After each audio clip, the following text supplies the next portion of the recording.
En este nuevo episodio de Realpolitik quiero hablar sobre la transición a la democracia en Brasil, una transición que deja muchísimas lecciones. Tuvo a Fernando Henrique Cardoso como factor fundamental, un hombre espectacular en todo lo que hizo y me parece interesantísimo todo ese proceso. Si te parece que el contenido de este episodio vale la pena, ayúdame a difundirlo. Dale like, suscríbete al canal, hazme algún comentario y compártelo con otras personas a las que les pueda interesar. En abril de 1964, los militares brasileños dieron un golpe de Estado, ilegalizaron los partidos e iniciaron un periodo de represión brutal, con detenciones arbitrarias, desaparecidos, torturas y ejecuciones forzosas, muy parecido a lo que pasaba en Argentina y Chile. En 1974, el general Ernesto Geisel convocó elecciones confiado de que la oposición estaba completamente deshecha.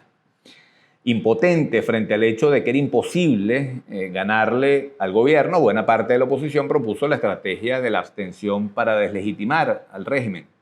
Fernando Henrique Cardoso y otros dirigentes propusieron aprovechar esa pequeña ventana para llevar un mensaje a la población, para motivar, para movilizar, para crear una fuerza en favor de la democracia. Hay que considerar que el régimen militar nunca había perdido una guerra, ni una elección, ni un plebiscito. Era una fuerza armada imbatible. Se impuso la tesis de Cardoso y la oposición participó. La oposición ganó el Senado contra todo pronóstico y sacó 44% de la Cámara de Diputados. Cardoso, en una entrevista publicada en el libro Transiciones Democráticas, Enseñanzas de Líderes Políticos, señaló lo siguiente: el resultado no se debió a la sed popular de democracia, sino a una campaña eficaz de la oposición que protestaba por cuestiones económicas cotidianas, especialmente por la erosión del poder adquisitivo de los salarios. Fíjense lo que dice Cardoso, es decir, la oposición no hablaba sobre temas políticos, hablaba sobre los temas económicos que le preocupan a la gente. Es decir, fue capaz de construir un mensaje que conectó con los electores y por eso tuvieron el resultado que tuvieron. En 1977, el gobierno, preocupado por el resultado electoral de la oposición, aprueba el paquete de abril y cambia todas las reglas de juego democráticas. Limita el acceso de la oposición a los medios de comunicación y le da una representación desproporcionada de diputados en el Congreso a los estados donde el gobierno tenía más apoyo. Es decir, básicamente lo que hizo el gobierno fue, o lo que sería aquí en Venezuela, que el gobierno terminara diciendo, bueno, en el estado de Apure elige más diputados que el estado Miranda. Si cambiaron todas las reglas del juego de forma arbitraria. Y adicionalmente, para asegurarse la mayoría, el régimen inventó unos senadores que se elegían de forma indirecta. La oposición los llamaba los senadores biónicos. Eran unos senadores que no se elegían de forma popular. Como consecuencia de esa manipulación, la oposición no consigue el control de ninguna de las dos cámaras en esa elección. En 1979 se debía elegir un presidente de la República para el periodo 79-85. Eso se elegía mediante un colegio electoral, no había elecciones directas. Era un colegio electoral donde votaban los miembros del Congreso y los diputados de las provincias.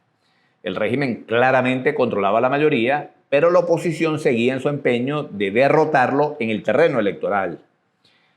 La oposición no decía, bueno, como no podemos ganar, vamos a llamar a la abstención. No, la oposición participaba porque entendía que solo así podía seguir acumulando fuerza.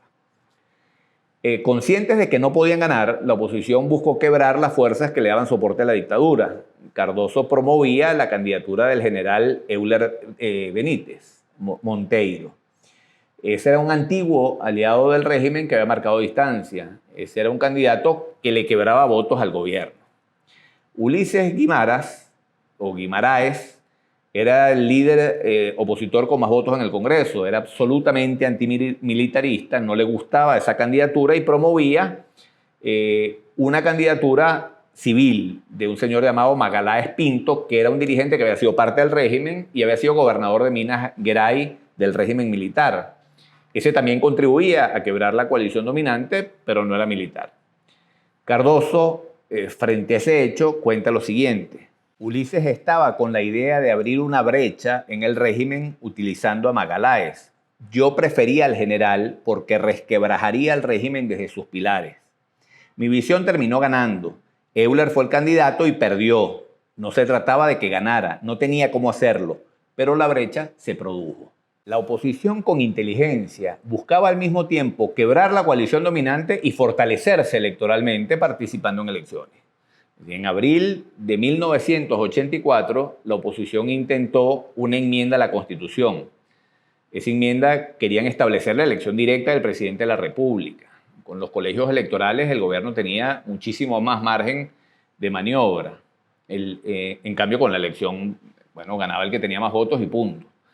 La enmienda casi prospera, pero no lograron mayoría. Era muy difícil aceptar de nuevo elecciones indirectas donde el régimen contaba con todas las ventajas.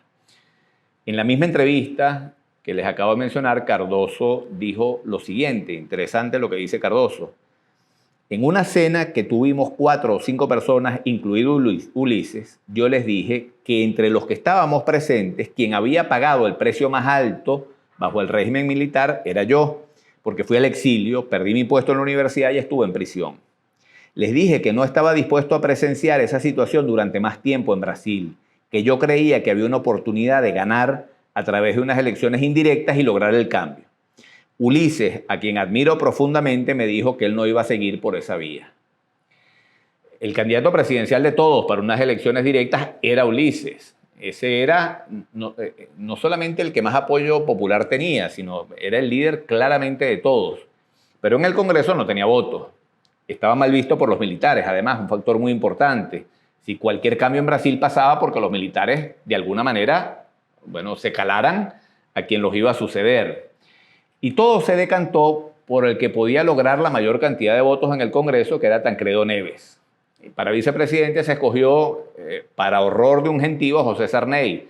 Ese había sido un colaborador importantísimo del régimen, pero se había distanciado, había montado tienda aparte con un partido llamado Frente Liberal. Bueno, contra todo pronóstico, la estrategia resultó exitosa y lograron quebrar diputados del régimen presentándole candidatos potables, y la oposición derrotó al gobierno con sus propias armas. Tancredo Neves fue elegido presidente y murió antes de tomar posesión. Terminó José Sarney, el vicepresidente electo, convertido en el primer presidente no militar desde 1964. Se inició la transición a la democracia, se aprobó una nueva constitución y en 1989 los brasileños pudieron elegir de forma directa y universal al presidente de la República por primera vez en su historia.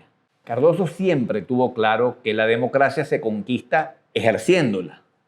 A su constancia, a su coherencia se le debe en buena medida la democracia que hoy disfruta Brasil. Los brasileños lograron derrotar la dictadura, pero la crisis económica se profundizaba. Crisis económica que la habían generado los militares, pero que la democracia no lograba resolver. Collor de Mello, el primer presidente electo en forma directa, tuvo que renunciar en medio de una crisis social tremenda, y su vicepresidente, Itamar Franco, lo sustituyó y terminó ese periodo desde 1992 hasta 1995. Cardoso fue ministro de Economía de ese último periodo, inició un plan de recuperación económica, acabó con la inflación y puso al país a crecer a un ritmo impresionante. En 1994, Fernando Henrique Cardoso es elegido presidente por un electorado que estaba agradecido por todo el papel que había cumplido controlando la inflación y logrando crecimiento económico. Pero lo que más tenía que agradecerle los brasileños a Fernando Henrique Cardoso fue el desprendimiento con el que actuó para que Brasil pudiera vivir en democracia. Cardoso fue perseverante, paciente, entendía claramente que el régimen tenía poder y que era una realidad que no se podía desconocer, pero entendió además que la democracia solo se puede conquistar ejerciéndola. Es decir, si no se ejerce la democracia, es imposible. La abstención para él era una renuncia a la lucha y no renunció nunca, a pesar de haber sido acusado de colaboracionista del régimen una y otra vez. Durante su mandato, Brasil creció a un ritmo nunca visto, millones de brasileños lograron superar la pobreza, acabó con los privilegios militares y nombró un civil al frente del Ministerio de la Defensa para sellar definitivamente la sumisión de las armas al poder civil. Fernando Henrique Cardoso cambió la historia de Brasil. Nunca vamos a saber los sufrimientos que el pueblo brasileño se ahorró gracias a la inteligencia, a la coherencia y a la constancia con la que Cardoso impulsó la democracia y después lideró el milagro económico brasileño.